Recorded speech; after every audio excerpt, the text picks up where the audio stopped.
안녕하세요. 인천여입니다. 설날 이후에 시장 전망과 전략입니다.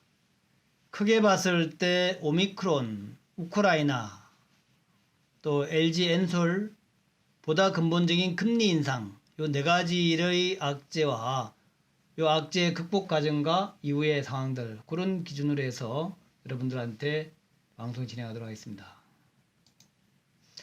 자, 이제 중요한 게 말입니다. 이 오미크론인데 그렇습니다. 오늘 대한민국도 이제 설날이 지나고 나면은 5만 명, 6만 명까지 갈 수 있다. 설날이 지나면 3만 명까지 갈 수 있다. 이렇게 여러 가지 얘기가 나오고 있습니다. 일본이 요즘 하루에 7만 명, 미국은 70만 명, 독일은 20만 명대, 영국은 10만 명대의 오미크론 환자가 나오고 있습니다. 아시다시피 오미크론은 확산세가 빠르지만 치명률은 낮아가지고 너무 걱정하지 않아도 될 것이다 라는 그런 의견도 있고, 또 한쪽에서는 아니다, 확진자가 미국이 70만 명 나온다, 그러면 사망자도 그만큼 증가하는 거야, 치명률이 낮지만 확진자가 많기 때문에 그만큼 타격이 커, 이런 의견도 있습니다. 일본 같은 경우에도 거의 100명 미만으로 나오다가 졸지에 7만 명, 8만 명 이렇게 올라가고 있습니다. 대한민국 걱정이에요. 지금까지는 정말 잘해왔는데 아마 세계에서 가장 코로나를 잘 방어한 그런 나라인데, 지금 이제 10,000명을 넘어서더니만 13,000명, 14,000명, 15,000명 이렇게 기하급수적으로 증가하고 있습니다. 과연 어떻게 될 것인가? 저는 오미크론에 관련돼서는 전문가의 의견을 따르자. 전문가의 의견이 빠르게 확산되는 것만큼 빠르게 끝난다. 남아프리카 공화국이 그랬고, 또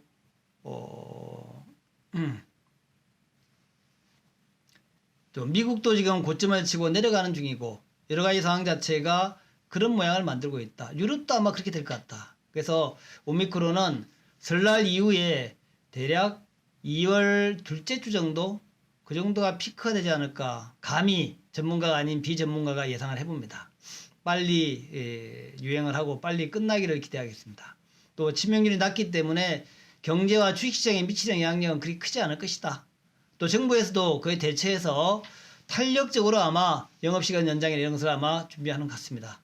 빨리 잘 끝나기를 기대하겠고, 어쨌든 오미크론이 끝나고 다른 변이만 안 나오면 이제 2년에 걸친 코로나 국면이 끝나면서 아마도 좀 더 심리적으로, 또 경제적으로, 또 자영업자의 숨통을 틔워주는 그런 좀 희망적인, 낙관론적인 그런 모양이 나오지 않을까, 그렇게 기대해 보겠습니다. 자, 오미크론은 이제 2월 중순을 고비로 해서 좀 약해질 것이다, 그렇게 보고 있고요. 두 번째는 우크라이나 사태입니다. 비교적 가벼운 것부터 좀 정리해 가자고요. 사실 우크라이나 사태는 대한민국하고 직접적 관련이 있냐? 없죠. 지정학적 리스크라 그러는데 별로 직접적인 관련은 없는 사안입니다. 하지만 러시아와 유럽의 분쟁, 러시아와 미국의 분쟁은 늘 경제나 주식시장의 악재가 됩니다. 더군다나 우크라이나 사태 때문에 러시아가 유럽에 공급되는 가스를 중단시켰다라고 위협을 하고 있기 때문에, 그로 인해서 우크라이나 사태가 에너지 가격의 급등이라는, 그렇지 않아도 지금 물가가 올라가니 걱정인데, 물가가 이게 소위 그 스태그플레이션, 여러분 스태그플레이션은 잘 알고 있죠. 옛날에 70년대, 80년대에 1, 2차 오일 쇼크 때, 그때 아랍의 카르텔이, 석유 카르텔이 형성이 되면서 무지막지하게 석유 가격이 올렸고, 그 석유 가격이 올라가면서 경제는 불황인데 물가만 올라가는 스태그플레이션이 발생한 바가 있습니다. 지금 이제 우리 미국이나 유럽에서 걱정하는 것이, 혹시 스태그플레이션 오는 거 아니야? 그러니까 지금도 이 코로나 때문에 공급망이 교란되면서 공급 부족 사태가 생기면서 물가가 올라갑니다. 돈을 많이 풀어가지고 경제는 괜찮았는데 이제 돈을 조이게 되면 경제는 나빠지고 물가도 올라가는 이런 사태가 재현되는 거 아닐까? 스태그플레이션, 70년대 80년대 스태그플레이션이 재현되는 거 아닐까? 여기에다가 우크라이나 사태까지 겹쳐가지고 우크라이나에서 전쟁이 난다면 러시아하고 나토가 굉장히 첨예하게 대결하고 거기에 지금 이제 우크라이나 안에 반군들 이것들이 분쟁이 해결되지 않으면서 문제가 좀 어려워지는 거 아닐까 그렇게들 걱정하는 것 같아요. 연휴 전에 러시아하고 우크라이나, 프랑스, 독일 4개국 회담이 있었습니다. 합의를 했어요. 공동성명 발표했습니다. 공동성명 내용은 휴전을 위한 노력을 이어가겠다. 노르망디 형식이다. 노르망디입니다. D. 네, 노르망디 상륙작전 아시죠? 그래서 지금 우크라이나의 돈바스 지역에서 정부군하고 반군이 교전을 벌이고 있고 이게 아직까지 해결이 아직 안 되고 있어요. 그런 상태에서 지금 러시아가 우크라이나 그 국경에 우크라이나 국경에 지금 결집이 돼 있어요. 그게 뭐 10만 명 이상이 주둔을 하고 있다랍니다. 여차하면 우크라이나로 뛰어들 차 태세야. 근데 여기에서 또 나토도 이 반군들이 잘못돼 가지고 친러시아 정권을 만들면 어떻게 걱정 많이 되죠. 지금은 친서방 정권이거든. 그래서 나토가 개입을 해야 되나 말아야 되나 고민을 하고 있습니다. 그래서 나토가 개입을 하게 되고 러시아가 개입하게 되면 그야말로 대리전쟁이 펼쳐지고 그러면서 뭐 세계 3차 대전이 되지는 않겠지만 어쨌든 간에 좀 복잡해지고 그래서 열받아서 러시아가 유럽으로 가스를 갖다가 끊어버리면 러시아가 한 3분의 1 정도를 갖다가 책임지고 있다 그래요. 러시아에서 나오는 유럽으로 가는 그 에너지가 전체 유럽 에너지의 약 3분의 1이라고 합니다. 만약에 거기서 이제 물가가 올라가기 시작하면 그 가스값이 올라가면 석유값이 올라가면 에너지값이 올라가게 되면 그로 인해서 그렇지 않아도 공급망 때문에 고생하고 있는데 유가가 지금 이제 80달러 중반 아닙니까? 이게 뭐 90달러, 100달러, 130달러, 150달러 가는 거 아니야? 옛날에 1, 2차 아랍전쟁 때 그때도 그랬죠. 1, 2차 아랍전쟁 때도 전쟁이 나면서 유가가 폭등을 해가지고 그로 인해서 줄을 서고 유가 카르텔, 석유 카르텔 생기고 이런 그 옛날 과거에 있단 말이에요. 그래서 그것이 그야말로 블랙스완 우리가 헤세코플스 얘기 많이 했는데 그 블랙스완 되는 거 아니야? 블랙스완은 예기치 않았던 일이 세계 경제를 망가뜨리는 뭐 그렇게 쉽게 얘기하면 그런 것은 블랙스완이라고 합니다. 옛날에 2008년도에 뉴욕의 금융시장 붕괴 이게 이제 블랙스완이라고 그랬죠. 별거 아닌 부동산 가격의 폭등과 폭락이 세계 경제를 갖다 완전히 괴멸시켜버렸다. 그런 거 또 나오는 거 아니야? 우크라이나 사태가 이렇게 걱정하시는 분들이 있어요. 그래서 잘 우리가 지켜봐야 되겠지만 현재까지는 그렇게까지 가겠어? 이런 이제 그 생각들이 많아요. 그렇게까지는 안 갈 거야. 이번에 했던 노르망디 회담에서 휴전을 위한 노력을 이어가겠다라고 공동성명을 채택했는데 그것은 우크라이나 사태 해결을 위한 진일보한 부분이다. 그렇게 생각합니다. 아프간에서 퇴각한 지 얼마 안 된 미국이 아프가니스탄에서 철수한 지 얼마 안 된 미국이 전쟁을 원하지는 않을 것 같아요. 더군다나 러시아와의 전쟁이니까 원하지는 않을 것 같다 생각이 들고 그래서 우크라이나 사태도 원만히 해결되지 않겠냐. 금방 끝나지는 않겠지만 원만히 해결되지 않겠냐 그렇게 보고 있습니다. 일단 코로나 오미크론 끝나고 우크라이나 사태가 잘 해결되면은 두 가지 이제 악재가 끝나는 것이고요.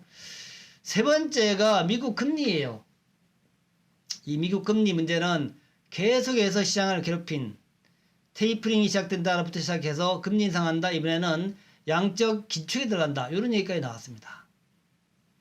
여전히 설날이 끝나더라도 이 금리 문제는 계속해서 시장을 괴롭히는 악재가 될 겁니다. 하지만 일각에서는 아니야. 금리 인상이 호재가 될 수가 있어. 이런 의견도 있습니다. 금리 인상이 단기적인 악재지만 길게 봤을 때는 호재 아니야? 왜? 경기가 회복되니까 금리 인상하는 것이지. 그런 의견도 있어요. 당장은 금리 인상이 악재가 되고 있습니다. 우리 연휴 전에 FOMC에서 금리를 인상한 것은 아니지만 3월 달에 금리 인상하겠어. 또 긴축도 그러니까 양적 긴축이죠. 양적 완화 테이퍼링이 아니라 양적 완화의 그 축소 테이퍼링이 아니라 양적 긴축 본격적으로 연준이 가지고 있는 대차대표를 축소시키는 자산을 갖다가 시장에다 파는 연준이 갖고 있는 채권을 시장에 판다는 얘기는 그만큼 돈을 거둬들인다는 얘기입니다. 그래서 이제는 본격적으로 돈을 시중에서 회수하는 그런 것까지 진행될 수 있다. 금리를 인상하는 게 문제가 아니라 시장에서 돈을 회수하는 까지 진행될 수 있다. 그래서 시장이 좀 걱정하는 거죠. 자, 어쨌든 그래서 제가 이 타이밍에 여러분한테 금리 인상과 주식시장은 어떤 관계가 있을까? 그거 한번 보도록 하겠습니다. 제가 이렇게 표시를 해놨는데 99년 6월부터 2000년 5월까지 약 1년 동안의 금리는 4.75에서 6.5%까지 올렸습니다. 이때 나스닥은 37% 올라갔어요. 이때는 여러분들 아시겠지만 IT 버블이 붕괴되는 시점이었습니다. 2000년 1월 2일 날 대한민국 증시가 고점을 찍고 그때부터 빠지기 시작했어요. 그로부터 참 오랫동안 빠졌습니다. 예, 그 이후에 9.11 테러가 있었고 또 9.11 테러가 끝난 이후에 부시 대통령이 참 지금 아시죠? 후세인을 제거하기 위해서 이라크로 들어가고 후세인을 잡고 처형하고 난 다음에 오랫동안 이라크에 머물다가 또 철수했죠. 그러면서 세계 경제는 많이 망가졌습니다. 물론 9.11 테러 때문에 많이 망가졌지만 그 이후로 부시 대통령의 보복 공격 그리고 한참 세월이 지나가지고 9.11 테러의 범인이 잡혀서 처형당하긴 했지만 어쨌든 말입니다. 이때 이제 금리를 올렸어요. 이 좋을 때 99년 6월부터 올렸는데 그때는 나스닥이 오히려 상승했습니다. 37% 상승했어. 그 다음에 이제 2004년부터 2006월까지의 기간이었는데 이때도 금리를 거의 한 2년 동안에 1.0에서 5.25%까지 올렸습니다. 많이 올렸어요. 하지만 이때는 코스피가 61% 상승을 했습니다. 나스닥도 올랐어요. 경제가 참 좋았던 시절이었죠.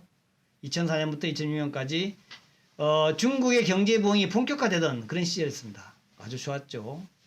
그래서 1.0에서 5.25%까지 올라갔지만 금리를 올렸지만 무려 2년 동안 금리를 올렸지만 그렇지만 코스피는 올라갔고 나스닥도 올라갔습니다.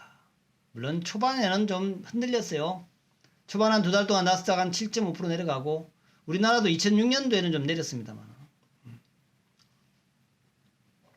어쨌든 2006년 6월까지 금리를 올린 기간에서 2006년도 그러니까 금리를 5.2까지 올리고 난 다음에 좀 주가는 좀 내려가가 2007년에도 올랐죠. 그랬는데 어쨌든 그랬다라는 거. 그러니까 금리보다는 시장은 경제를 더 중요하게 생각한다. 앞에 제가 달았죠. 초기에는 금리 인상 초기에는 금리 인상이라는 악재를 갖다가 반영하고 그리고 세월이 지나면 금리 인상 악재가 다 시장에 반영되고 나면 그때부터는 경기 회복이 주가에 반영되더라. 그래서 지금 이제 테이퍼링 하고 있고 3월달에 끝나고 3월달에 금리를 인상하겠다라고 이제 파월 의장이 얘기했는데 그것은 제가 볼 때는 아마도 3월달 이후에 금리 인상이 시작되면서 시장은 오히려 좋은 방향으로 반응하지 않겠나. 그래서 1월달에 안 좋았고 그렇지만 2월달에 추가로 내려가지는 않을 것 같습니다. 내려가봐야 더 내려갈 자리가 없다라는 거죠. 경제의 펀더멘탈은 점점 좋아지기 때문에 더 이상 내려가지는 않을 것 같다 생각이 들고 그래서 2월달부터 바닥 따지고 슬슬 올라가기 시작하면 거꾸로 보면 이 설날을 준화한 시간이 그야말로 철우의 매수 타이밍 아닐까. 우리가 다시 보기 어려운 그런 매수의 타이밍이 아닐까 그렇게 한번 생각해 보는 거죠. 어쨌든 이때는 그 2006년도에는 많이 올랐다 그래요. 61% 올랐고 나스닥은 9% 올랐고 그 다음에 이제 2015년도 12월 달부터 2018년도 12월 달 약 석 달간에 걸쳐서 3년에 걸쳐 가지고 금리를 슬슬 올렸습니다. 이 금리 올리는 시간에도 다우와 나스닥은 상승했었다는 거. 그래서 금리는 어쨌든 금리를 인상하는 초기에는 금리 인상이니까 긴축이니까 유동성 줄어드니까 그러니까 당연히 시장은 매수세 위축으로 해서 좀 타격을 받을 수밖에 없다. 매수세가 위축되죠. 돈이 없으니까. 그런데 금리를 올리는 이유가 결국 경기가 회복되고 경기가 좋아지니까 금리를 올리니까 따라서 금리가 올리는 것 자체가 경기 회복을 바탕으로 한다면 그렇다면 주식시장에는 호재가 될 것이다. 기업의 실적이 회복되고 좋아지는 모습이 될 것이다. 그렇게 이제 우리가 해석하면 될 것 같다. 마지막으로 이제 LG 에너지 솔루션 얘기인데, 참 공교롭게도, 목요일 날 LG 에너지 솔루션이 상장되는 날 FOMC 회의가 있었습니다. FOMC 회의가 끝나고 뉴욕이 좀 내렸고 그때 뭐 끝나고가 아니라 장중에 내렸죠. FOMC 회의가 연준의 성명서가 발표가 되고 연준 성명서 발표되고 난 다음에 이제 파월 의장이 기자회견했는데 기자회견에서 좀 터프하게 얘기를 했는지 모르겠습니다만은 그 이후에 주가가 확 빠졌어요. 근데 그날이 바로 또 LG 에너지 솔루션 상장의 날입니다. LG 에너지 솔루션은 뭐 아시다시피 시가총액이 참 이게 대단하죠. 네, 시가총액이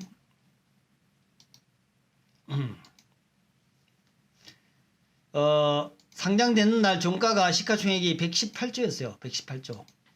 적어 놓을게요. 제가 118조. 118조면은 시총 2위입니다. 2위.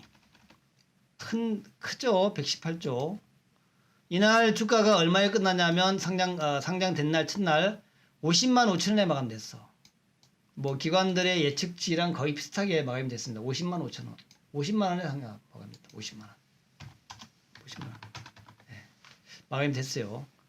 시가총액 118조, 삼성전자 400조, LG에너지솔루션 118조. 야, 이 건물이 하나 들어온 겁니다. 건물이. 하이닉스는 아직 100조가 안 된단 말이죠. 건물이 들어오니까 이 건물한테 자리를 내주기 위해서 좀 비켜놨죠.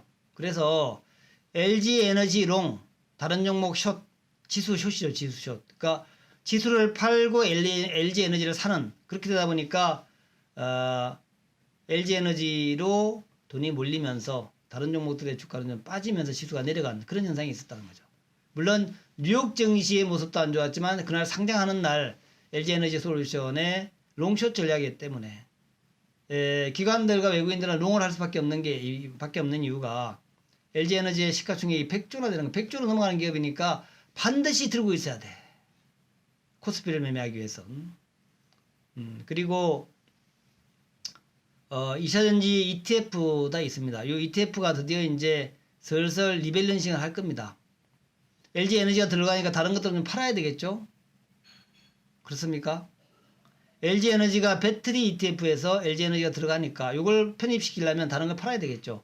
그러니까 다른 걸 팔면서 아마 그날 지수가 거의 뭐 100포인트, 90포인트 이상 하라 그랬죠. 장중에. LG에너지에 사야 되니까 다른 거 팔아야 되지 않습니까? 지수를 판다기보다 대형주를 팔았겠죠. 당연히. 코스피 200에 포함된 다른 종목들을 패시브 매도를 했겠죠. 또 ETF에서도 다른 종목을 매도하고 LG에너지를 사야 되니까 이렇게 했단 말이죠. 지수 숏에 엔솔 롱. 이렇게 되다 보니까 지수가 더 많이 빠졌어. 그랬는데 이제는 그런 것들은 이제 없지 않겠나. 그래서 2월 15일 날 MSCI에 편입이 되고 3월 11일 날 코스피 200에 신규 편입이 됩니다. 그렇게 되면서 이제 당일날은 그날 목요일이었죠. 당일날은 이제 LG에너지는 지수에 포함 안 되고 다른 것들은 지수에 포함됐으니까 다른 것들을 팔아서 LG에너지를 사니까 결과적으로 지수가 내려가는 그런 모양이 나왔다는 거죠. 근데 이제는 그것이 아니라 LG에너지가 지수에 편입돼 가지고 LG에너지를 사게 되면 주가가 올라가겠죠. 그래서 2월 12일 날 MSCI, 3월 11일 날 코스피 200에 신규 편입이 되니까 그때까지는 LG에너지의 기술적 매수, 기술적 수급 이런 게 존재한다. 그래서 2차전지 ETF 관련해서 약 5천억 정도의 매수가 들어올 거야. MSCI 관련해서 약 3,700억 매수가 들어올 거야. 코스피 200 관련해서 약 1조 6천억의 매수가 들어올 거야. 이렇게 예상하고 있는데 그거야 뭐 가봐야 알죠. 가봐야 아는데 어쨌든 간에 설날 후에도 이런 매수가 쭉 들어올 거란 얘기입니다. 이것은 LG에너지에도 뭐 좋은 얘기가 되겠지만 더 크게 봐서는 지수에도 좋은 얘기가 된다. 뭘 팔아서 사든 현금을 가지고 사든 어쨌든 호재가 된다는 거죠. 네, 그리고 MSCI까지 다 편입이 되고 나면 이벤트가 소멸하니까 아마도 50만원 정도의 50만 500원에 5천원인가 마감됐죠. 첫날. 그래서 아마도 50만원 정도에 수렴하지 않겠나. 혹은 더 내려갈 수도 있고. 그래서 여러분들은 대략 한 3월달 초까지 3월 초까지 3월 11일 날 신규 편입이니까 3월 초까지는 LG에너지 솔루션을 사고 팔고 매매를 해도 좋은데 그 이후로 내려갈 수 있다 하는 것을 감안하셔야 됩니다. 그래서 LG에너지의 펀더멘탈은 여러분 다 아시다시피 좋아요. 좋습니다. 아시다시피 테슬라하고 GM하고 폭스바겐과 협업을 했고 25년도 이후에는 글로벌 1위가 될 가능성이 높다. 현재는 CATL이 1위지만 지금 테슬라, GM, 폭스바겐, 스텔란티스, 혼다 이런 회사와 합작하는 그런 기업은 없어요. LG엔솔이 유일합니다. 많은 기업들과 지금 합작사를 설립하고 공급 계약을 맺고 있어요. 미래로 봐서는 참 좋다. 만약 여기서 LG엔솔이 정말 배터리의 어떤 삼성전자가 D램에서 압도적 그 선도 이거를 갖다가 초격차 이런 걸 만약 LG엔솔이 만약 유지한다면 그러면은 그야말로 주가는 괜찮겠죠. 근데 또 반도체랑 다르게 이게 어떤 모양이 될지는 알 수 없습니다. 예를 들어서 전고체 배터리를 조기에 개발해 가지고 그걸 가지고 활용한다든가 여러 가지 선진적인 어떤 것들을 자동차 대표 기업들과 같이 해 나간다면 그러면은 상당히 또 LG엔솔이 정말 삼성전자를 넘어가는 그런 모양이 될 수도 있는데 또 그렇지 않다면 경쟁사 CATL, 국내 경쟁사 SK이노, 국내 SK온이겠죠. 국내 경쟁사 삼성 SD한테 밀린다면 주가도 내려갈 수 있겠죠. 그래서 그런 것을 감안하면서 좀 봐야 될 것 같고 어쨌든 한 달까지는 3월달 초까지는 괜찮은데 3월달 초 이후에는 이제 펀더멘탈에 수렴할 것이다. 그렇게 이제 보시면 될 것 같습니다. 그렇게 정리를 해봤습니다. LG엔솔 그리고 금리 문제는 아마도 그렇게 나쁘진 않을 것 같아. 이제 금리 인상을 아직 인상한 것도 아니고 3월달부터 금리 인상하겠다는데 그 이후에 멀고 먼 날들이 남아 있습니다. 쭉 시간이 지나면서 뭐 나쁘지 않게 진행될 것 같아요. 근데 우크라이나 사태는 뭐 정치적 문제니까 미국과 러시아와 또 유럽연합, 나토가 현명하게 해결해 나가지 않겠냐. 오미크론은 짧게 유행하고 끝난다고 그러니까 뭐 특별하게 변수만 없다면 그렇게 되지 않겠나. 그렇게 제가 전망을 해봅니다. 중요한 건 기술적 모습인데 말이죠. 기술적으로 정말 강력한 음봉이 나왔습니다. 한 2주 가까이 초급락을 했고 마지막 날에 거의 뭐 장 마감 94% 마감이고 거의 뭐 100포인트를 위협하는 그런 하락이 나왔어요. 전례 없는 일입니다. 여러 가지 악재가 같이 맞물려서 LG엔솔 수급이 꼬이고 금리가 꼬이고 미국에서 그 다음에 전반적인 어떤 이 오미크론의 확산세 이런 게 꼬이고 꼬여가지고 저렇게 주가가 급락을 한 겁니다. 우리가 말이에요. 늘 하는 얘기가 시장에서 가장 큰 문제는 주가가 많이 내려왔다는 거야. 시장에서 가장 큰 악재는 주가가 많이 올랐다는 거야. 지금 많이 내렸습니다. 정말 많이 내렸어요. 단기간에 2950에서 2600까지 내려왔습니다. 거의 한 350포인트 정도가 내려온 거예요. 350포인트 단기적으로 내려온 것은 그야말로 전무후무 한 2주 만에 이렇게 내려올 수 있다? 전무후무합니다. 예, 기술적으로 설날 이후에 강한 반등이 나올 그런 위치에 있고 그리고 또 설날 이후에 우리는 참 이런 건 운이 좋은 것 같아. 어쨌든 설날 연휴 3일 월화수 3일 동안 미국은 열릴 거 아니야. 우리는 미국과 유럽과 중국의 상황을 쫙 보면 중국도 참 쉬죠. 미국과 유럽의 상황을 쫙 보면서 그래 니네 잘 놀고 있구나. 니네 오미크론 어떻게 돼가? 니네 우크라이나 잘 하고 있냐? 금리는 어떻게 잘 흡수가 됐냐? 금리가 우크라이나가 오미크론이 전부 뉴욕 시장에 유럽 시장에 흡수가 된 다음에 우리는 그 결과를 보고 슬슬 시장에 참여하면 됩니다. 일본도 사실 설날 없어요. 그러면 한국과 중국하고 몇 나라 아시아 몇 국인데 이 나라에 있는 사람들은 그래 니네 잘해봐. 우리 다 니네 거 보고 그거 가지고 결론 가지고 이제 시작할게. 굉장히 유리하죠. 남의 패를 보고 시작한다는 것만큼 유리한 건 없습니다. 그래서 일단 저는 말이면 첫 번째 시장은 반등할 것이야. 두 번째 아마도 제가 볼 때에 가치주도 좋지만 성장주, 낙폭과대 성장주가 대반등이 가장 빠르지 않을까? 어쨌든 성장주잖아. 과거의 성장주 개념하고 지금의 성장주 개념은 달라. 뭐가 다르냐? 과거의 성장주 개념은 크게 봤을 때 IT라고 그랬는데 IT는 우리가 옛날부터 쭉 알고 있던 IT야. 바뀐 게 없어.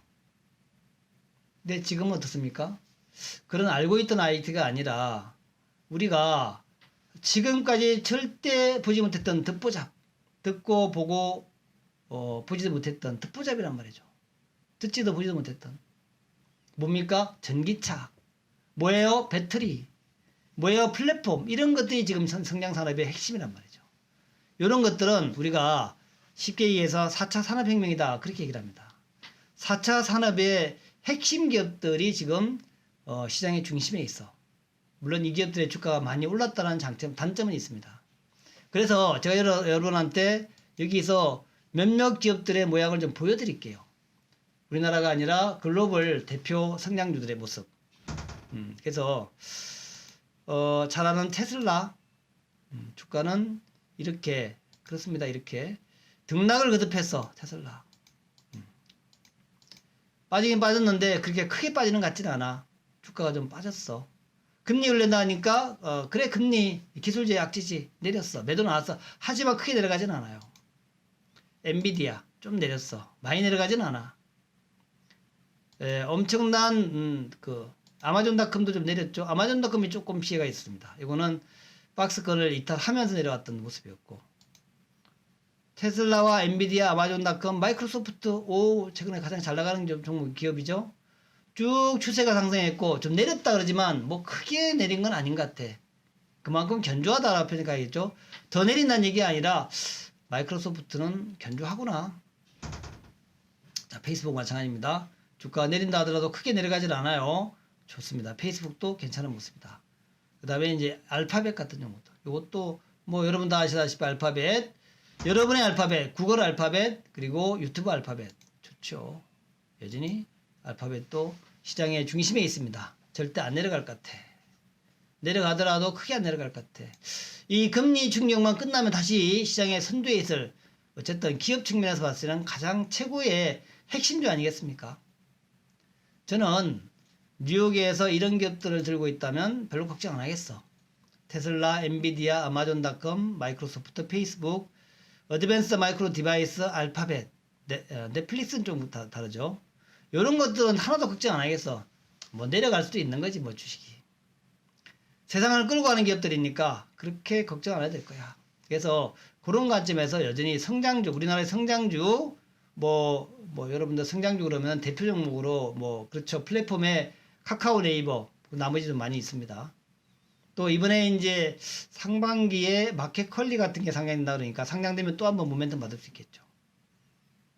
그리고 뉴욕에서 테슬라라 하면 한국의 현대차야. 현대차를 비롯해서 요즘 기아가 더 잘 올라가는 모습 같기도 한데 현대차, 기아, 만두라든가 모비스라든가 이런 것들 여전히 올해는 반도체 부족도 좀 해결돼서 실적도 좋을 것이고, 그래서 설날이라도 별로 크게 현대차는 안 빠졌습니다. 상대적으로 덜 빠졌어. 그러면 더 많이 올라갈 수 있는 여지가 있지 않겠나 그렇게 보는 거예요. 하락은 하락했는데 그래도 다른 종목에 비해서 지수보다는 선방했다. 이 큰 대형주가 그렇게 보는 거예요.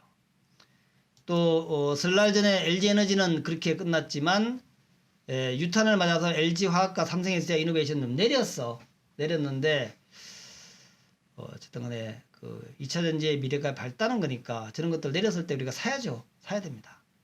사야 돼요. 그래서 일단 여러분한테 플랫폼 기업들 여전히 중요하게 봐라. 또 두 번째로 자동차, 전기차 기업 중요하게 봐라. 자, 세 번째로 배터리 기업도 여전히 시장의 중심에 있을 것이야. 그 얘기를 하면서 마지막으로 관련된 소부장들 좀 관심 있게 보자. 이번에 LG 엔솔 상장되면서 에코프로비엠도 등락이 있었고, LNF도 등락이 있었고 여러 종목도 등락 많았는데 결과적으로 많이 빠지진 않았습니다. 크게 하락한 건 아니야. 그만큼 견조하다는 거지. 저점 매수에 있다는 얘기야. 그래서 그런 종목도 여전 관심 가지면서 보시기 바라겠고, 특별히 LG엔솔 관련된 장비 기업들, CIS, TSI, M+, PNT, 원익, PNE, 이노메트리, 대보마그네틱 같은 이런 종목들 여러분 귀중하게 좀 보자. 당장 주가 올라가다 내려가 이게 신경 쓰지 말고 길게 봤을 때 그 기업이 성장하는가 하는 것만 체크하자. 그렇게 말씀드립니다. 자, 마지막으로 덧붙인다면 반도체, 마이크론 테크놀로지가 어떻게 되냐에 따라서 좀 달라지긴 하겠지만 제가 볼 때는 메타버스라든가 이런 것의 근간에는 반도체 디램이 있습니다. 그래서 삼성전자 하이닉스 같은 것도 여전히 시장에서 우리가 큰 걱정 없이 가장 가져가야 될 종목이다. 그렇게 보고 있습니다. 반도체 종목들, IT 종목들. 자, 그러면 말이에요. 뉴욕에서 지금 간간히 올라오는 거 보니까 에너지주, 뭐 잘 아시는 차트 한번 볼까요? 자, 그동안에 많이 좀 올라왔던 종목 중에 하나가 예를 들어서 옥시덴탈 페트롤리움. 이거 괜찮죠? 차트가 괜찮게 고점 근처에 있으면 유가 올라가니까 당연하다 생각이 되고, 옥시덴탈 페트롤리움, 뭐 쉐브론, 텍사코, 오, 잘 올라가. 유가 올라가니까 이게들 힘내서 올라간단 말이죠. 다이아몬드 백 에너지, 그렇고. 그 다음에 여행주 익스피디아 그룹, 이게 뭐 오미크론 끝나는 거야 안 한 거야? 끝나면 이거 올라가지 않겠어? 또 우리 크루즈선 관련해서 카니발 같은 거. 또 이제 카지노도 있죠. 카지노 관련해서 여러분 다 잘 아시는 카지노주 뭐 있습니까? 카지노주. 네, 우리나라 카지노주는 뭐가 있죠? 롯데관광. 네, 롯데관광.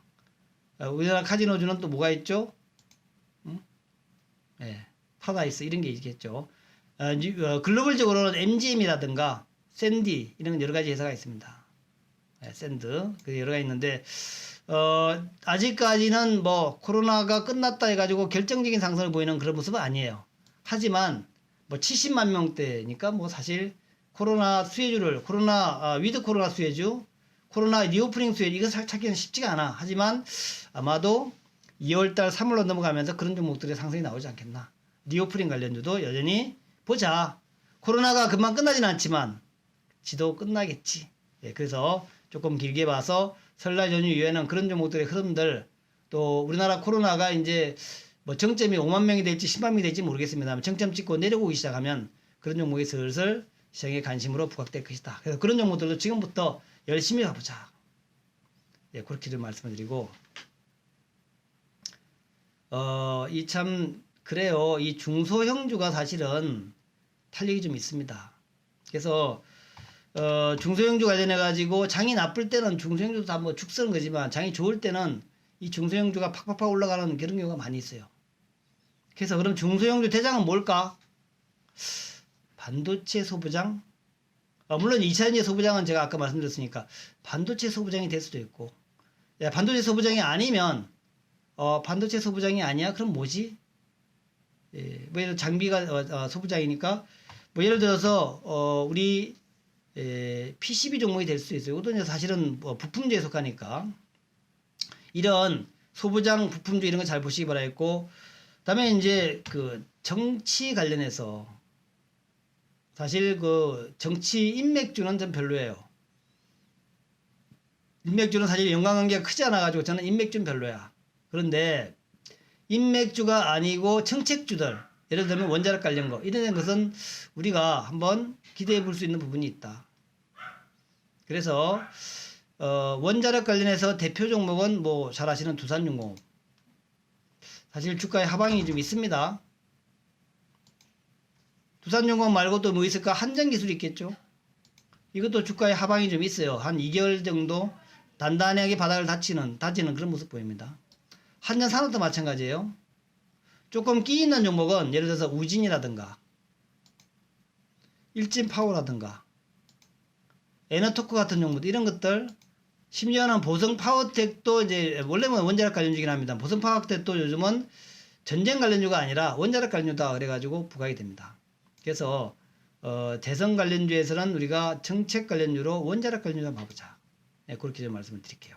그래서 이렇게 여러 가지들을 감안해서 장을 보고 있는데 좀 결론을 말씀드린다면 첫 번째가 이 코로나 관련된 것들, 금리 관련된 것들, 또 지정학적 리스크, 우크라이나 이런 것들은 천천히 해결될 것이다. LG 에너지 솔루션도 시간이 지나면서 이제는 수급의 블랙홀에서 오히려 지수에 긍정적 영향을 미치는 그런 쪽으로 가지 않겠나 이렇게 생각을 합니다. 그래서 많이 빠졌으니까 많이 빠졌잖아요. 지수가 이렇게 많이 빠졌는데 시장에서 가장 좋은 것은 많이 빠진 거야. 그래서 설날 후에 많이 빠진 것만큼 대반등 나올 것이다. 경제는 나쁘지 않습니다. 금리가 올린다고 경제가 나빠지나요? 금리를 올린다고 경제가 금방 나빠지지 않습니다. 금리는 아직 3월 올리지도 않아. 3월 달에 올릴 거라는 얘기야. 테이퍼링, 유동성 좀 줄어들면 주식시장이 단기로 타격받지만, 그렇지만 결국 주식시장은 유동성보다 실적 장세, 실적에 이제 연동해서 올라가는 그런 모양 나올 거다. 그래서 천천히 우리는 설날 이후에 앞으로 실적 장세를 대비한 그런 전략으로 나가보자. 그래서 실적 장세에서는 우리가 성장성과 안정성 있잖아요. 안정성은 가치주, 성장성은 잘 아시는 우리 성장주들 이런 건데, 그래서 성장주는 말씀드렸던 2차전지, 전기차, 또 우리 플랫폼 종목군들, 거기에 더해서 반도체 정도 이렇게 생각하시 바라겠고, 그러나 이제 가치주 개념도 우리가 좀 봐야 돼. 아직까지 확실히 모르지만 가치주에서 철강주, 설날 전까지 별로 좋지는 않았습니다만 철강주도 이제는 중국 경기만 좀 살아난다면, 중국이 경기 부양만 한다면 살아날 수 있어. 철강주. 조선주, 미프조선 보자는 거죠. 제가 아직까지 확실하진 않지만 바닥 지점에 있기 때문에 미프조선도 한번 봐보자. 그리고 경기 회복에 가장 수혜주는, 금리 상승의 수혜주는 역시 은행주야. KB금융 같은 것도 한번 봐보자. 아직까지 적극적 매수보다는 관찰 정도로. KB금융 같은 것도 이제 한번 볼 때 되지 않았어? 가치주의 부활. 이런 거 한번 봐보자. 게다가 쇼핑 관련주들 너무 좀 저평가 아니야? 이런 것들 보면서 대응하면 되겠다. 자, 추석 연휴 설날 연휴 끝나고 여러분들 좀 기대 한번 해보자. 이런 것들이 시장을 주도하면서 올라가기 시작하면, 그동안 사실 작년도 한 해 내내 별로 재미없었습니다. 또 올해 들어와가지고 주가가 폭락을 하면서 많이 아팠어요. 자, 설날 끝나고 춘절 아닙니까? 춘절, 봄이란 얘기죠.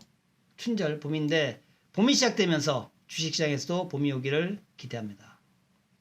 설날 후에 여러분들 많은 수익 내시기 바라겠고요. 복도 많이 받으시고 또 가정 내 두루두루 행복하시고 많이 건강하시고 그렇게 되기를 기대하겠습니다. 새해 복 많이 받으시기 바랍니다. 감사합니다.